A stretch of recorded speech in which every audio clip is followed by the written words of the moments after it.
Российский клуб выиграл международный турнир. Николов разносит студенческую лигу. Леон будет играть за Пьяченцу. В Японии расширят лимит на легионеров, а также самые яркие матчи и результаты прошедшей игровой недели. Это и многое другое в новом выпуске волейбольных новостей. С вас, как обычно, лайк и подписка на канал, а с меня свежие волейбольные новости.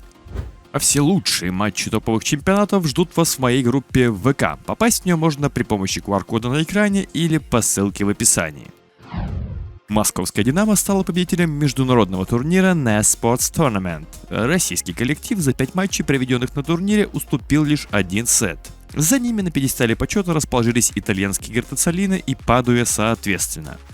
Семен Николов задолго до завершения сезона в NCAA установил рекорд по количеству эйсов. На текущий момент на счету связующего 75 результативных подач. При том, что предыдущий рекорд в размере 60 эйсов держался с 2008 года. В последнем матче болгарин набрал 17 очков и стал самым результативным игроком в своей команде.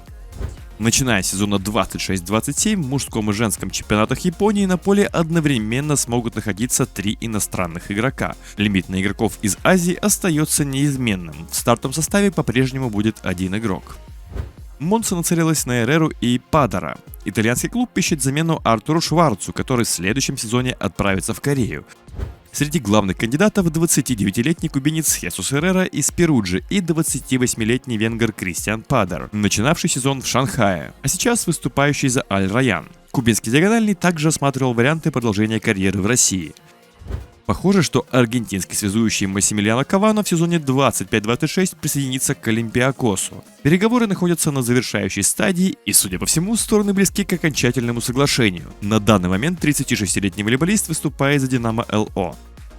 Анри Леон может оказаться в Пьяченце. Согласно сообщениям французских СМИ, 21-летний французский диагональный близок к переходу в итальянский клуб, где составит конкуренцию Алессандро Баваленти. После неплохого сезона в Сен-Назаре волейболист подпишет контракт с Пьяченцей по схеме 1+1. Словенский диагональный Ник Муянович уже в этом сезоне начнет играть за Пуатье. До этого перехода лучший бомбардир чемпионата выступал в другом французском клубе Пари Волей. Лидеры греческого Олимпиакоса продлили контракт с клубом. Сербский диагональный Александр Атанасьевич и канадский доигровщик Джон Гордон Перрин останутся в Греции еще на один сезон. Стал известен окончательный список команд, которые в конце августа примут участие в мемориале Хуберта Вагнера. Помимо хозяев, поляков в турнире примут участие Бразилия, Сербия и Аргентина. Польский доигровщик Михал Кубик после очередного чемпионского сезона в Китае отправился на заработки во Вьетнам. 37-летний доигровщик будет выступать в составе Хо Ши Мин. Любляна решила попробовать заявить о себе в Европе. На следующий сезон славянский клуб планирует подписать игроков национальной сборной своей страны. К Яне Ковачичу могут добавиться Тончик Штерн, Тина Урнаут, Алан Пайнг и Грегор Ропрет. Как думаете, сможет ли такая банда пошуметь в Лиге чемпионов? Кульминация клубного сезона все ближе, и мы даже уже успели узнать обладателя первого европейского трофея. Но во всем этом по порядку. В отличие от предыдущей недели, матчи Лиги Чемпионов не подарили нам столько эмоций и интриги. Все началось со встречи Аллурона и Лунебурга. Как итог, за 2 матча немецкая команда смогла зацепиться лишь за один сет, так что польский коллектив легко добывает свою путевку в полуфинал. После шокирующей победы Олимпиакоса в домашнем матче против Лишевски все с нетерпением ждали, чем же закончится ответное противостояние. Только вот в отличие от гостевых поединков, дома поляки безумно сильны. Так что сухая победа достается хозяевам, и они в очередной раз оказываются в полуфинальной стадии Лиги Чемпионов. Мощь польских команд на домашней арене подтвердили и волейболисты проекта Варшавы. Первые 3 сета для них стали достаточно легкой добычей, и необходимо было закончить начатое в золотом сете. Но похоже, как и во время своего выезда в Италию, игроки Халкбанка приняли для себя решение, что все силы они сберегут для решающего рывка. И после неубедительного матча они умудряются поставить убедительную точку и остановить одного из фаворитов на медали. Монце сложно было рассчитывать на золотой сет в гостевом матче против Перуджи. У них даже не вышло забрать 4-й сет, в котором они имели 4-очковое преимущество в концовке. Так что уверена победа Перуджи, которая приводит их в очередной полуфинал. И теперь Лига Чемпионов берет солидный перерыв, ведь финал 4 пройдет с 16 по 18 мая в Польше, где сперва в полуфинале сыграет Перуджа и Халкбанк, а затем местная публика будет переживать за домашние команды, потому что Ешепский померяется силами с Салуроном. В Кубке ИКВ мы уже определили финалистов. Сперва Зират на домашней арене остановил победное шествие действующего победителя Лиги Чемпионов Трентино. С этой задачей они справились за 4 сета. А во второй паре лучше проявила себя Рисовия. Польский клуб после тяжелой домашней встречи не испытывал каких-то серьезных проблем в гостевом матче против Тура. Разве что первый сет был напряженным, и, видимо, он и стал определяющим. 0-3, а Рисовия в финале. Обладатель престижного трофея определится в двухматчевом противостоянии. Рисовия примет Зират 2 апреля, а затем ровно через 7 дней они попробуют выстоять против турецкого клуба уже на их площадке. Кто ваш фаворит в этом финале? По тому же принципу был разыгран и Кубок Вызова, где снова победителем оказался польский клуб, в этот раз Люблин. В ответ на матче, пусть они и уступили 2-3 Лубичеву-Танове, но этот результат их полностью удовлетворил после домашнего успеха. Определяющим здесь был третий сет, где у Люблина было 10 сетболов. Хозяева имели 5 возможностей закрыть этот финал, но поляки здесь оказались сильнее – 38-36. А в четвертом сете Леон, похоже, вспомнил, что давно не завоевывал европейские трофеи, и подающий просто похоронил Чевитанова, чем сделал проведение 5-го сета лишь обязательной формальностью. В России мы уже узнали 3 из 4 полуфиналистов. Легче всего этот этап прошли волейболисты казанского «Зенита». Они позволили Кузбассу забрать хотя бы одну партию. И что удивительно, максимально неприятным с точки зрения борьбы для кемеровчан получился именно домашний матч. Интереснее дела обстояли в сражении между Белогорьем и Динамо Урал. И что удивительно, обе встречи завершились со счетом 3-2, но в обоих случаях триумфаторами были волейболисты Белгородского клуба. Яркая и насыщенная серия, достойная игра от Урала, но дальше заслуженно идет Белогорье. Самых ярких сражений болельщики ждали от «Зенита» и «Локомотива», но по первым сетам в Новосибирске, где гости в одностороннем порядке доминировали, могло показаться, что интриги не будет. И пусть Лока в этом матче смог довести дело до тайбрейка, а во втором поединке оказал неплохое сопротивление «Зениту», как мне кажется, им не хватило достаточного количества мощных исполнителей. Потому что у клуба из Санкт-Петербурга нашлось больше игроков, которые могли бы повести за собой. А вот последний полуфиналист определится в противостоянии двух «Динамо», где «Динамо ЛО» уже сегодня начнет серию на своей арене против победителя на Sports Tournament. Данную пару пришлось перенести из-за участия московского «Динамо» в международном турнире. В Италии мы также не узнали всех полуфиналистов, но на то были другие причины. Сперва отметим те команды, которые уже прошли четвертьфинальную стадию плей-офф. Перу же в третьем матче серии против Модены показала крайне убедительный волейбол, взяв передышку лишь в третьем сете. Да, гости провели достаточно хорошую серию, но, к сожалению для них, уровень исполнителей соперника здесь был на порядок выше. 3-1 в матче, 3-0 в серии, Перуджа двигается дальше.